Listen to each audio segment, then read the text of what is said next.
Believer sign থেকে আমাদের courier অফিসে একটি পার্সেল চলে আসছে, সো সেটাই আমরা রিসিভ করতে যাচ্ছি। সো আমাদের সাথে চলুন। জামতলা মোড় গ্রাউন্ড ফ্লোরের দিকে আমরা এগিয়ে যাচ্ছি, অফিসের প্রায় কাছাকাছি চলে আসছি। বিলিভার সাইন থেকে আমাদের জ্যাকেট অ্যান্ড এটার প্রাইস হচ্ছে 1490 টাকা, ঠিক আছে। সো এই প্যাকটা এখন আমরা আনবক্স করব।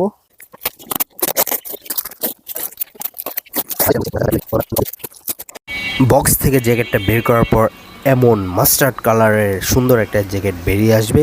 সো এটা আমার হাতে রেখে দিচ্ছি, এবং এছাড়াও আরও কয়েকটি গিফট আইটেম রয়েছে এর সাথে, আর সেটা হচ্ছে একটি টি শার্ট অ্যান্ড একটি কুপন কোড। এই কুপন কোডটি শর্ত সাপেক্ষে আপনারা ব্যবহার করতে পারবেন। আর পাশেই রয়েছে একটি আতর, অ্যান্ড এই আতরের স্মেলটাও অসাধারণ। আর এই 500 টাকার কুপন কোড ওদের ওয়েবসাইটে কন্ডিশন দেওয়া আছে, সেখান থেকে দেখে নেবেন। ডাবল পার্ট জ্যাকেট, তো এই যে সেম খুলে ফেললাম, অ্যান্ড